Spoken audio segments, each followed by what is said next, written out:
사도신경으로 신앙 고백하시면서 4월 15일 화요일 새벽 기도회를 하나님 앞에 드리겠습니다. 함께 고백하겠습니다. 전능하사 천지를 만드신 하나님 아버지를 내가 믿사오며 그 외아들 우리 주 예수 그리스도를 믿사오니 이는 성령으로 잉태하사 동정녀 마리아에게 나시고 본디오 빌라도에게 고난을 받으사 십자가에 못 박혀 죽으시고 장사한 지 사흘 만에 죽은 자 가운데서 다시 살아나시며 하늘에 오르사 전능하신 하나님 우편에 앉아 계시다가 저리로서 산자와 죽은 자를 심판하러 오시리라.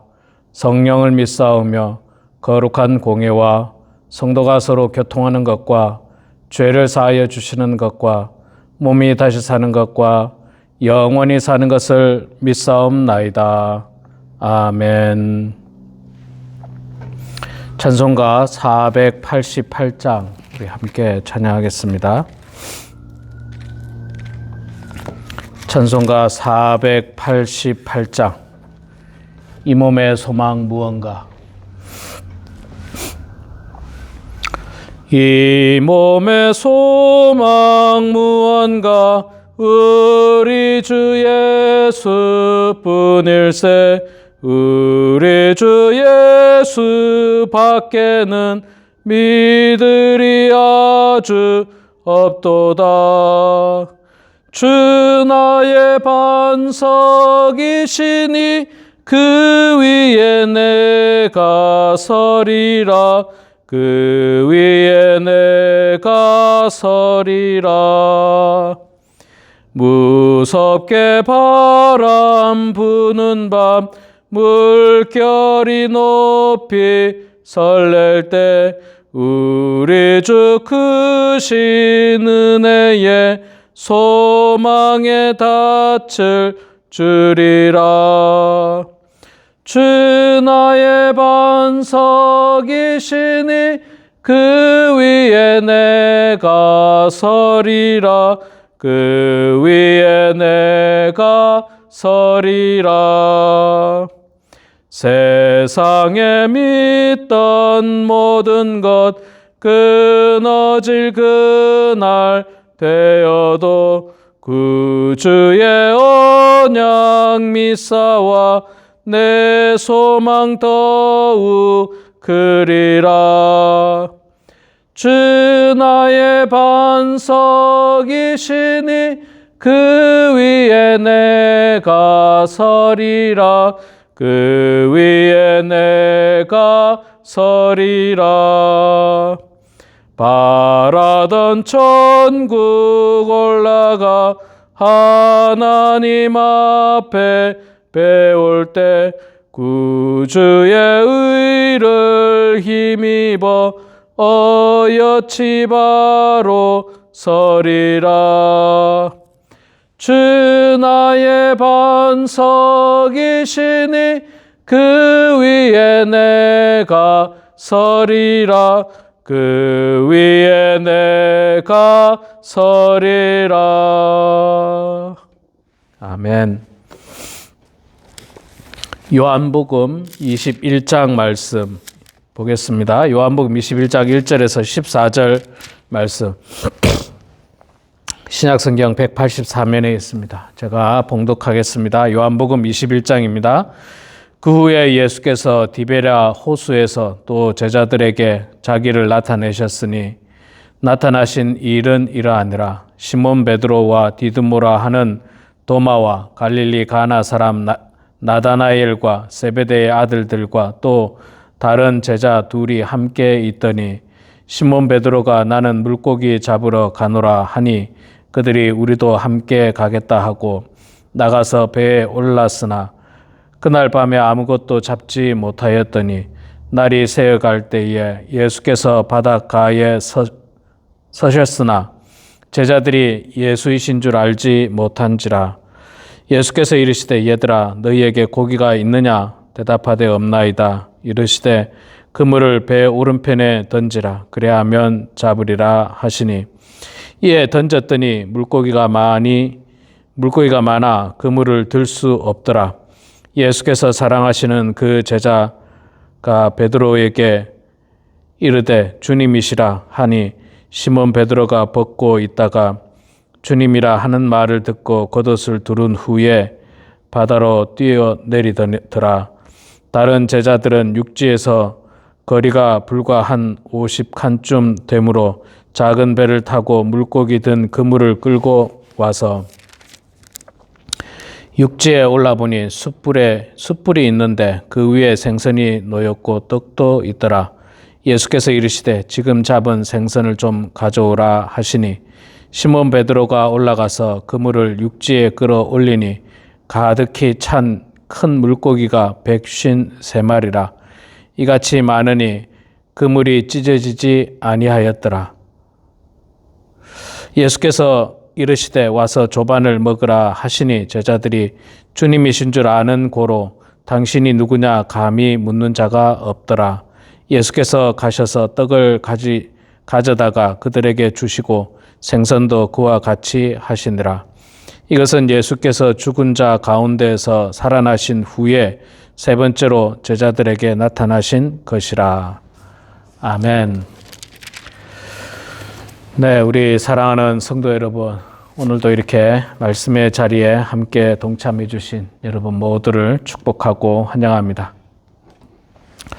자, 오늘 요한복음 21장 마지막 장 1절부터 14절까지 말씀 읽었습니다. 예수님께서 부활하신 후 제자들에게 나타나신 세 번째로 나타나신 모양입니다.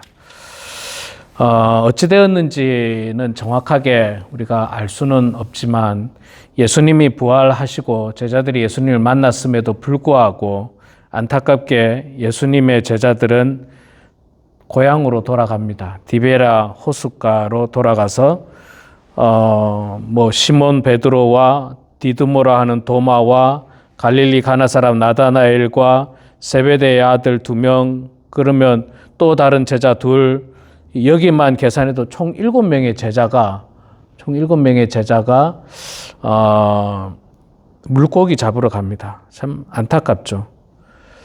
부활하신 예수님을 만났으면 정말 사명을 가지고 담대히 나가야 될 텐데 이게 우리의 모습이기도 해요. 연약하잖아요. 확신이 있는데도 불구하고 흔들리는 거예요. 그래서 그런지 3절 보니까 시몬 베드로가 나는 물고기 잡으러 가노라 하고 떠납니다. 그랬더니 옆에 있던 제자들이 나도 함께 가자. 물고기 잡으러 그들이 고향으로 가서 물고기를 잡는데 그날 밤에 우연인지 필연인지 모르지만 한 마리도 못 잡았어요.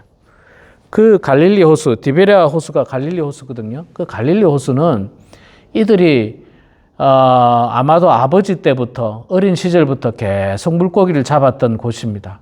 그래서 갈릴리 호수에서 물고기 잡는 그 기술은 이들보다 더 뛰어난 사람이 있겠습니까? 매일 나가서 물고기를 잡는데 어디가 포인트이고 어떤 날씨에 어떤 시간에 어떤 물때에 가야지 고기를 잡는다는 것을 아마도 이들은 잘 알고 있을 것입니다. 그런데 그날따라 고기를 한 마리도 잡지 못했습니다.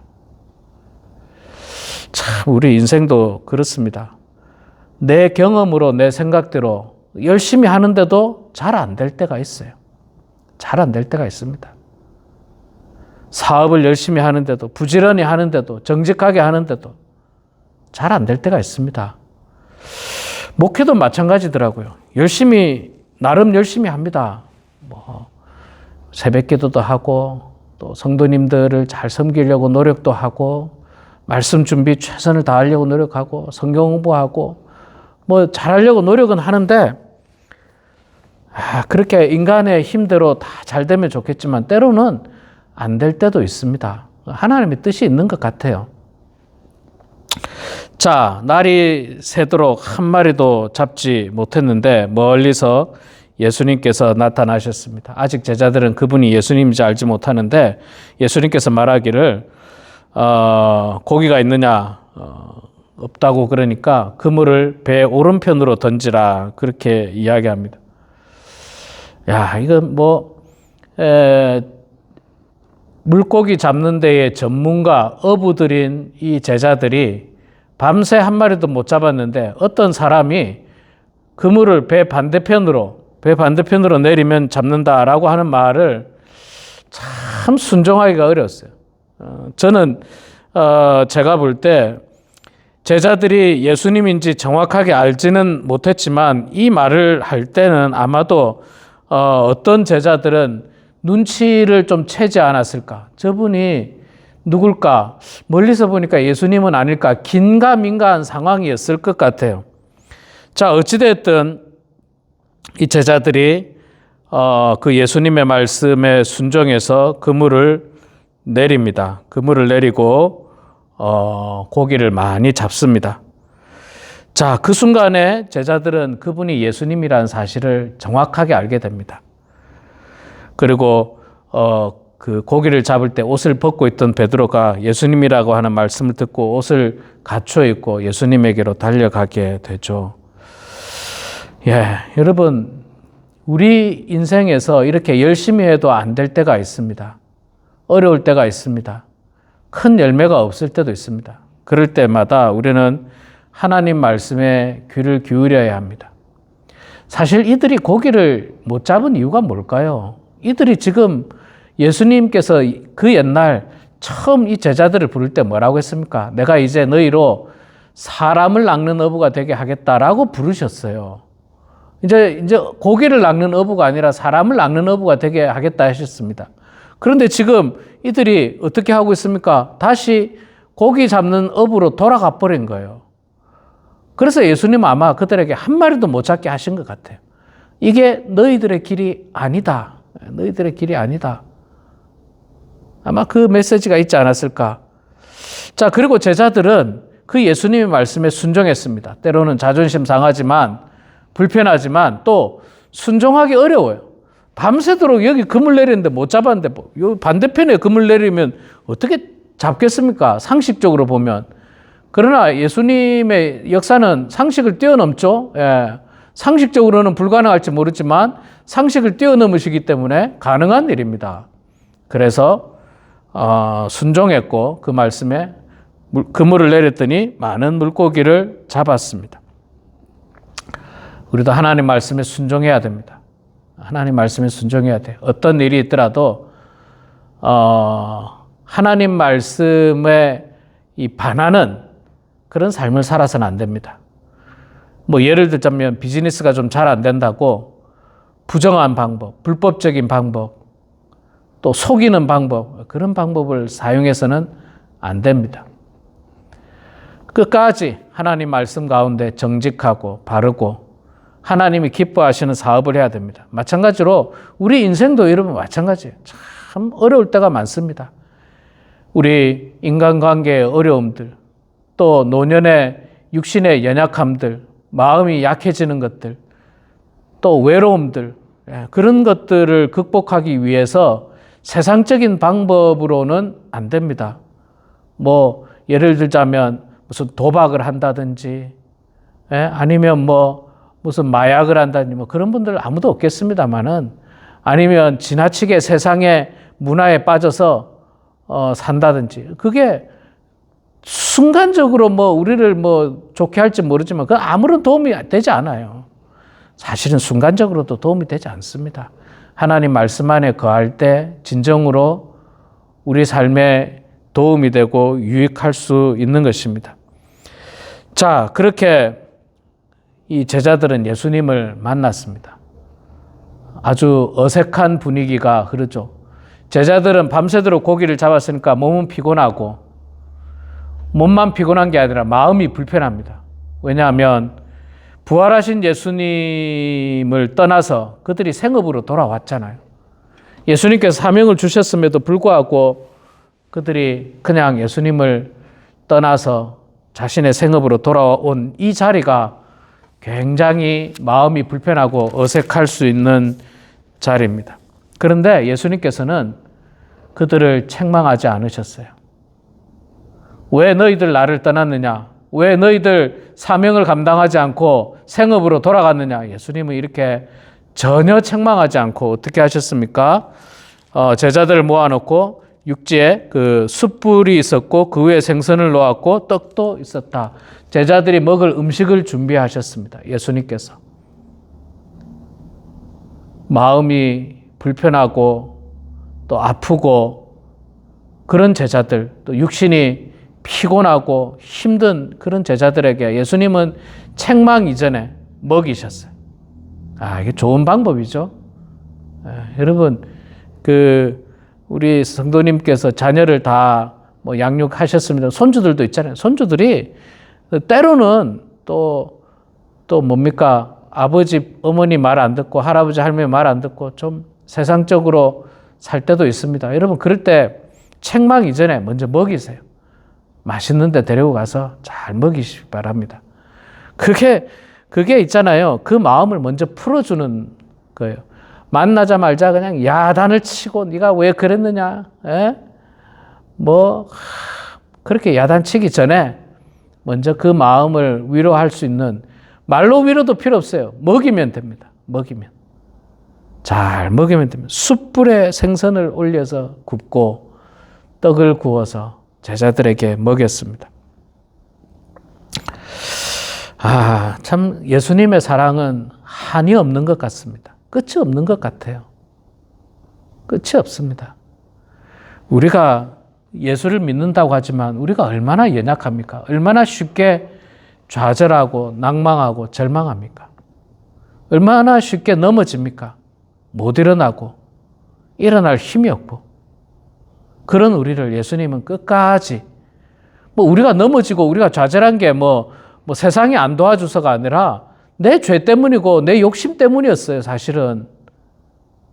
그런데 예수님께서 그런 나를 찾아오셔서 책망하지 아니하시고 맛있는 음식으로 먹여주시고 위로하시고,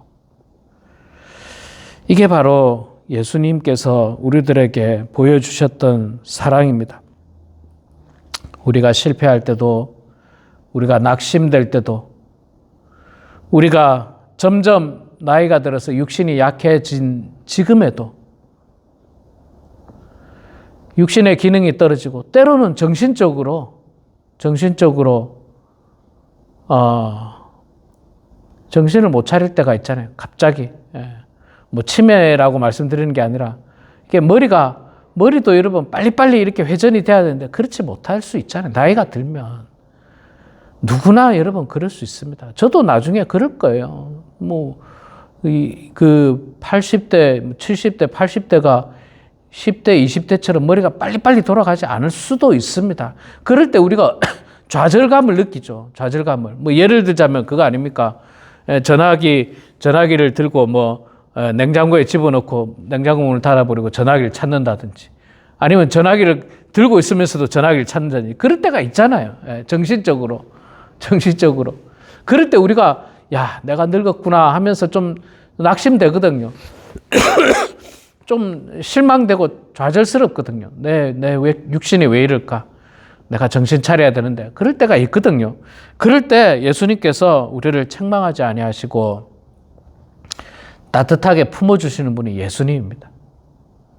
사람들은 핀잔을 줘요. 사람들은. 그 손에 전화기를 들고 있으면서 전화기를 찾는다고 핀잔을 주고, 그것도 모르냐고 자녀들이 때로는 핀잔을 주고 때로는 핀잔을 줘요. 사람들은. 예수님은 그러지 않습니다. 따뜻하게 안아주십니다. 좋은 음식을 먹여주십니다. 우리 사랑하는 성도 여러분, 그 예수님을 바라보시기 바랍니다. 그 예수님을 의지하시기 바랍니다. 부활하신 예수님께서 세 번째 나타나셔서 지금 제자들을 만나셨습니다.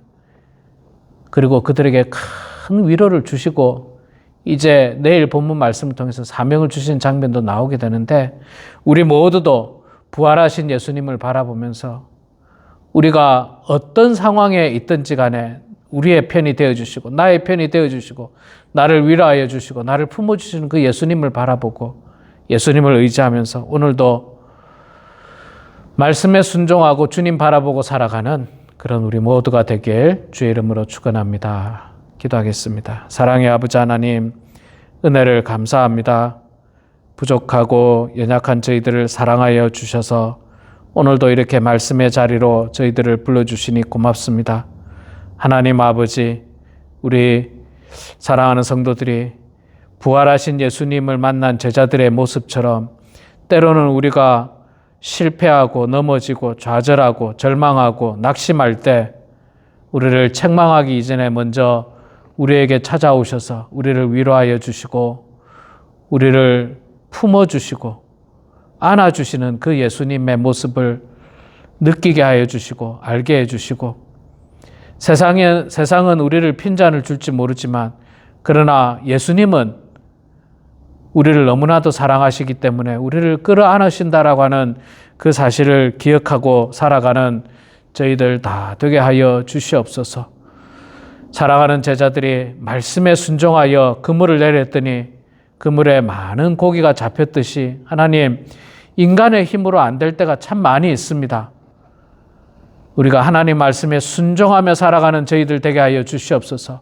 인간의 힘으로 안 된다고, 내 힘으로 안 된다고 하나님 말씀에 반하는 그런 세상적인 방법, 죄악의 방법, 악한 방법을 사용하지 않도록 도와주시고 정말로 하나님을 사랑하는 마음으로 겸손하게 하나님 말씀에 순종하며 살게 하여 주시옵소서. 하나님, 우리 범원 한인교회를 주님 축복해 주시고 우리 교회 가운데 성령께서 함께하여 주셔서 하나님의 은혜가 가득하게 하여 주시고 우리 사랑하는 성도들 한 사람 한 사람 주님의 은혜가 넘쳐나게 하여 주시옵소서. 성령께서 함께하여 주셔서 오직 주 예수 그리스도만을 바라보는 저희들 되게 하여 주시고 우리 사랑하는 모든 성도들이 마지막 때에 하나님만 의지하며 살게 하여 주시옵소서. 이 시간에도 겸손한 마음으로 기도합니다. 성령께서 우리의 기도를 들어주시고 주님 응답하여 주셔서 아버지 하나님의 뜻 가운데 모든 일들이 이루어지게 하시고 날마다 은혜 충만, 성령 충만한 우리 모두가 되게 하여 주시옵소서. 감사드리며 살아계신 예수님의 이름으로 기도드리옵나이다. 아멘.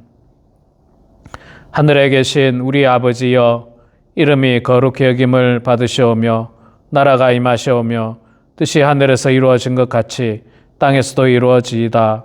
오늘 우리에게 일용할 양식을 주시옵고 우리가 우리에게 죄 지은 자를 사하여 준 것 같이 우리 죄를 사하여 주시옵고 우리를 시험에 들게 하지 마시옵고 다만 악에서 구하시옵소서. 나라와 권세와 영광의 아버지께 영원히 싸움나이다. 아멘.